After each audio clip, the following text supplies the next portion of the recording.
ፊዮሪና ለመጀመሪያ ጊዜ አብረው የተቀመጡት ዕዳጋ ሐሙስ በሚገኘው አጋዚያን ትምህርት ቤት 6ኛ ዲ ክፍል ውስጥ ነበር።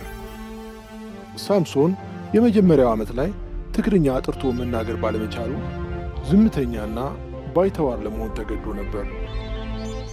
ያም ሆኖ በመጀመሪያው የትምህርት መንፈቅ ላይ የተማሪዎች አቀማመጥ ሲቀያየር ነበር ፊዮሪ ከእርሱ ጎን ለመቀመጥ የመረጠችው። ጎበዝ ተማሪ ነበረ። 2 ሴቶች መካከል ተቀመጠ። ሁለቱም ሴቶች ጎልዳፋ ትግርኛው ይጣፍጣቸው ጀመረ።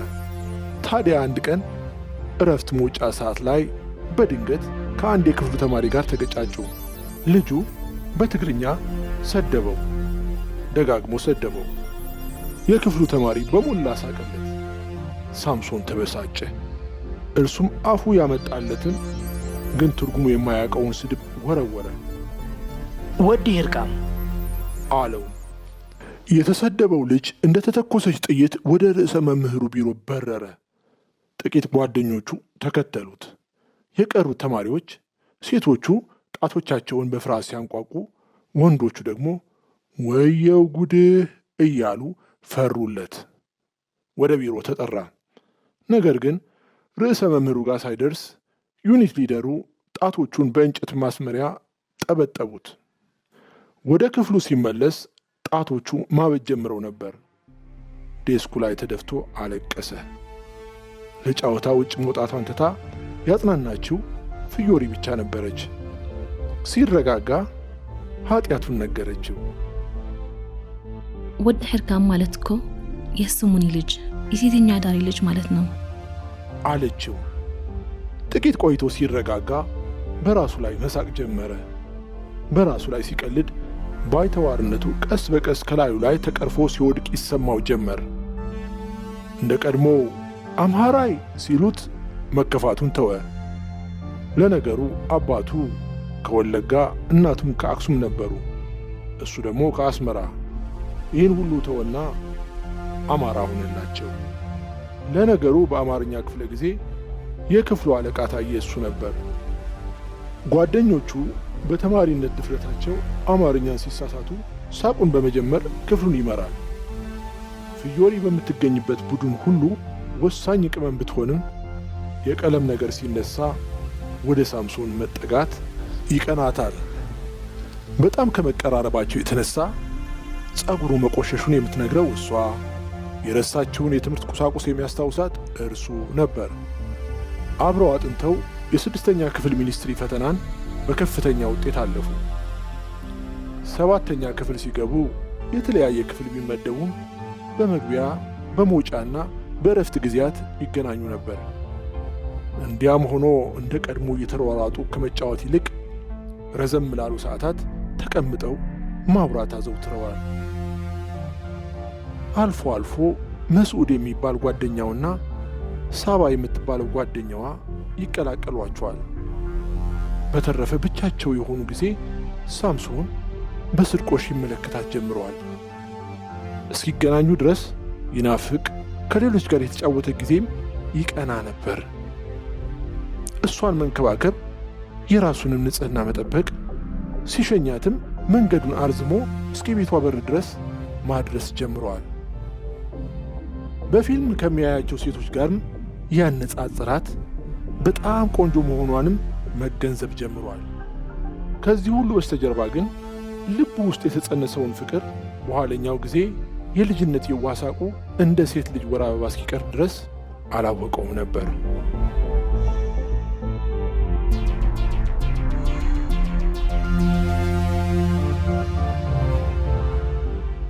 ስምንተኛ ክፍል ሲገቡ ከትምህርት ቤት ውጭ ቅዳሜና እሁድ ቤተ መጽሐፍ በመገናኘት ማጥናት አስፈለጋቸው። ፊዮሪ ለዚህ ጉዳይ ወላጆቿን ለማስፈቀድ ሳምሶንን ወደ ቤቷ ወስዳ አስተዋወቀችው። ከዚያም የተባረከው ጥናታቸው ማጃጃ ከሚገኙት የብሪታንያና የአሜሪካን ቤተ መጻሕፍት፣ ኮምፒውተር ውስጥ ከሚገኘው የትምህርት ሚኒስቴር ቤተ መጻሕፍት ያሉትን የእውቀት ቋቶች እንዲፈትሹ ከማስቻሉ በላይ እርስ በርስ ይበልጥ እንዲተዋወቁ አስቻላቸው።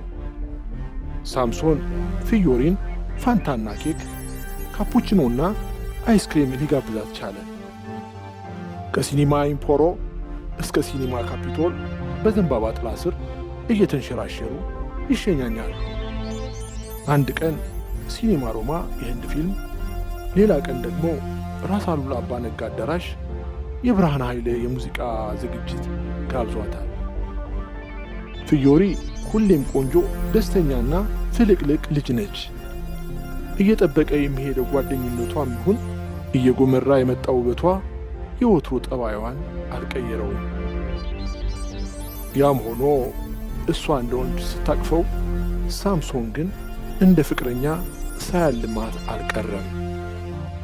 ጥናታቸው ሲጧጧፍ የሳምሶን ሳቅ እየሳሳና ጭምትነቱ እየጠነከረ መሄድ ጀመረ።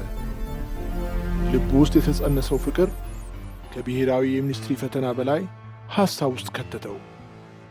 የ12 ዓመቷ አፍላ ፍዮሪ እንደ ስሟ ከቀን ወደ ቀን ሳታቋርጥ እንደ አበባ እየፈካች የ14 ዓመቱን ታዳጊ ልቡን በፍቅር ነደፈችው። ኀፍረትና ግራ መጋባት ወረሩት።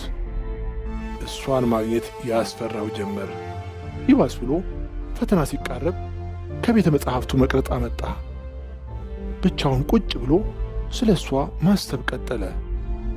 ፍዮሪ አንድ ድፍን ሳምንት ብሪቲሽ ካውንስል ቤተ መጻሕፍት በመመላለስ ከዛሬ ነገ ይመጣል ብላ በማሰብ ጠበቀችው።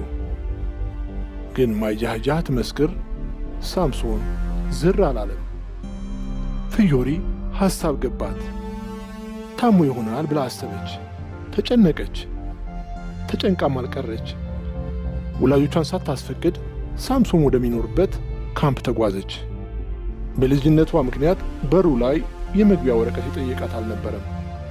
በድፍረት ወደ ውስጥ ዘለቀች። ሆኖም ቤቱን ለማግኘት ቀላል አልነበረም። ትንሿንና ቀይ ክብ ፊቷን ፀሐይ ካጎሳቆላት በኋላ ቀትር ላይ ጄኔራል በር አጠገብ ከሚገኘው የብርጋዴር ጄኔራል መርከቡ ቤት ጋር ደረሰች። እናቱን አግኝታ ሳምሶንን ጠየቀቻቸው። ጠዋት እንደወጣ ነገሯት። ባለመታመሙ እፍረት ተሰማት። ዘመድ ጥየቃ መጣ። እግረ መንገዷን ሰላም ልትለው እንደመጣች አድርጋ በመናገር ዋሸች። ሆኖም ተመልሳ ስትሄድ መንከራተቷንና ድካሟን ረስታ ደስ ብሏት ነበር። ቢያንስ ደህና እንደሆነ አውቃለች።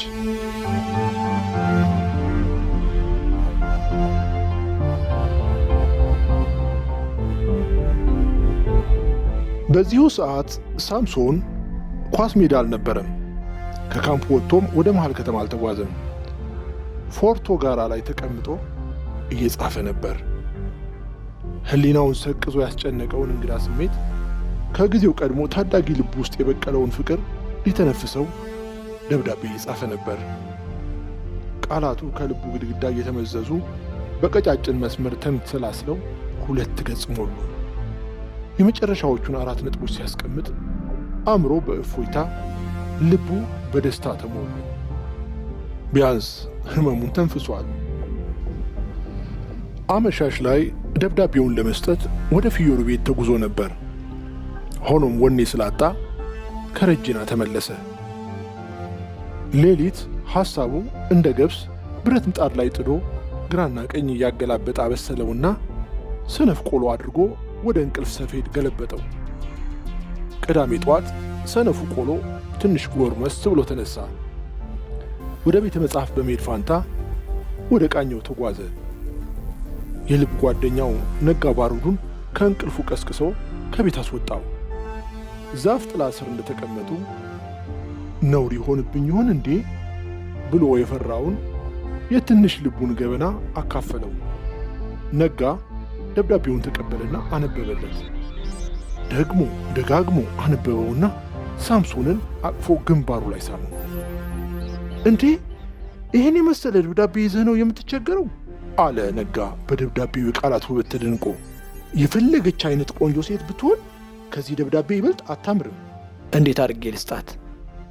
እንኪ ብለህ ነዋ ምሰጣት። መጻፍ ነው እንጂ መስጠት ምኑ ነው የሚከብደው? ሲል አደፋፈረው። የካምፕ ልጅ አይደለ እንዴ? ምን ያስፈራሃል? ከፈራህ እኔ እሰጥልሃለሁ። ኖ ራሴ እሰጣታለሁ አለ ሳምሶን ደንገጥ ብሎ። ዛሬ ስጣት? ትቀልዳለህ እንዴ? የምርጥ ምርጥ ደብዳቤ ነው። እሺ። ወደ 11 ሰዓት አካባቢ ተያይዘው ወደ ዳጋ ሐሙስ ተጓዙ።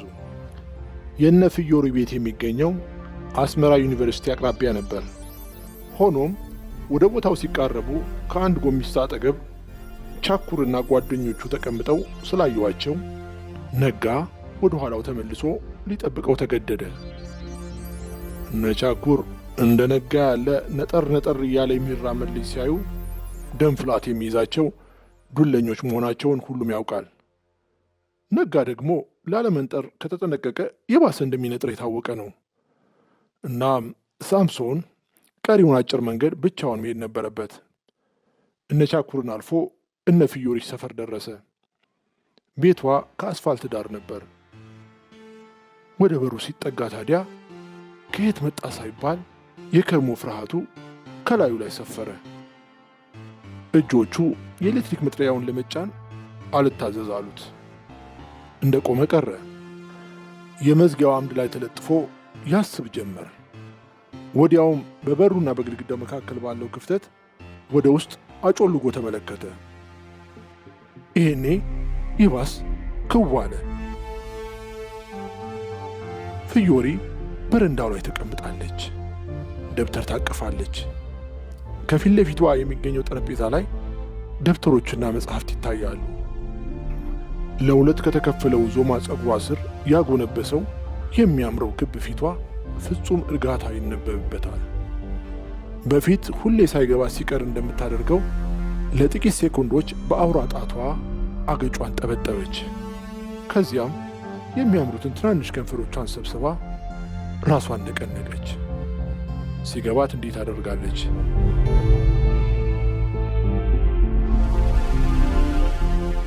ንጽሕት ፍዮሪ ደብተራዋ ፍዮሪ እያጠናች ነው። ምስኪኑና ምናልባትም ነውረኛው ሳምሶን ጥናቱን ረስቶ እሷን እያጠና ነው። በዚያ ሀፍታ የተሰማው ይሄ ነበር። የሚያምረው እጇ ላይ የሰኩትን ነውረኛ አይኖቹን ነቀለ። አይኖቹ ሲነቀሉ የተሰማት ይመስል እጇን ሰበሰበችና ካጎነበሰችበት ቀና አለች። ክው አለ። ወዲያውኑ ፊቱን ሲያዞር አይኖቹ ውፊቷን ለመጨረሻ ጊዜ ፎቶ አንስተውት ነበር።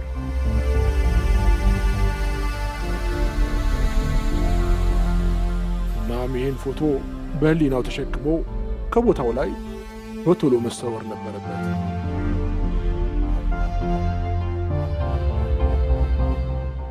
ነጋ ባሩን ሲያገኘው ተውኩት፣ ጥናቷንም ፈተናዋንም መረበሽ አልፈልግም አለው። ጥቂት ተከራከሩ። ሳምሶን ግን ከአቋሙ ፍንክች አላለም። ወዲያውም ደብዳቤውን ከኪሱ አወጣና ሊቀደው ሲል ነጋ በፍጥነት ከእጁ ላይ ነጠቀው።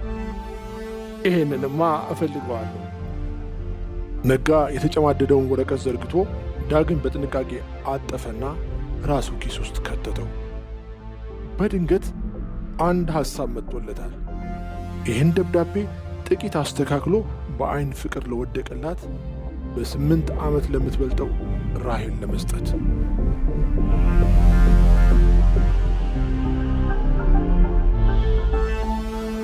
ሳምሶን አልተቃወመም። ቶሎ ብቻውን ለመሆን ፈለገ። ቤቱ ሲደርስ እናቱ እንግዶች በስተውባቸው ኖሮ ፍዮሪ መጥታ እንዳጣቸው አልነገሩትም። ረስተውታል። ክፍሉ ገብቶ ተቀመጠ። ለብሔራዊ ፈተናው 3 ቀናት ብቻ ቀርተውታል። ራሱን ማሸነፍ ነበረበት። ነፍስ አውቆ አልጋ ከለየበት ጊዜ ጀምሮ እናቱ ከትራሱ በላይ ያስቀመጡለትን አንስቶት የማያውቀውን ወፍራም የመጽሐፍ ቅዱስ አነሳ።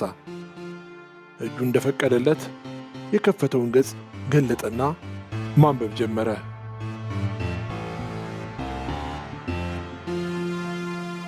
ከወራት በኋላ የብሔራዊ ፈተና ውጤት ሲመጣ እርሱ 96 ፍዮሪ ደግሞ 98 ከመቶ አገኙ። ሆኖም ፍዮሪ በቦታው ላይ አልተገኘችም። የሁለተኛ ደረጃ ትምህርት ቤት የተማሪዎች ምድብ ሲደለደል እርሱ ልዕል መኮንን፣ እሷ ቃሃስ ትምህርት ቤት ተመደቡ። ከዓመት በኋላ አንዴ ከእናቷ ጋር መንገድ ላይ ሲያገኛት፣ አንዴ ደግሞ ከበርካታ ጓደኞቿ ጋር በተማሪዎች የፈጠራ ውድድር ላይ ያገኛት። በጣም ስላማረች ይሁን ጓደኞቿ ስለበዙበት ፈራ መሰለኝ እንደ ልጅነቱ አላወራትም። ከዚያ መልስ ትምህርቱ አእምሮውን ሥራ አላስፈታ ስላለው ሊረሳት ተቃርቦ ነበር። አሁን ግን የ11ኛ ክፍልን ወደ ማጠናቀቁ ሲቃረብ ትዝ ትለው ጀምራለች። በተለይ ዛሬ ሐዘንና ችግር ላይ ሲወድቅ ይበልጥ ትዝ አለችው። ከደረጃ ወደ ደረጃ ጇ እያለ የሚወርደው የማይጃጃ ውሃ ይመስክር እዚህ ቦታ ላይ ቁጭ ብለው በልጅነት ፍቅር አፍ ለአፍ ገጥሞ ሲያወጉ ነበር።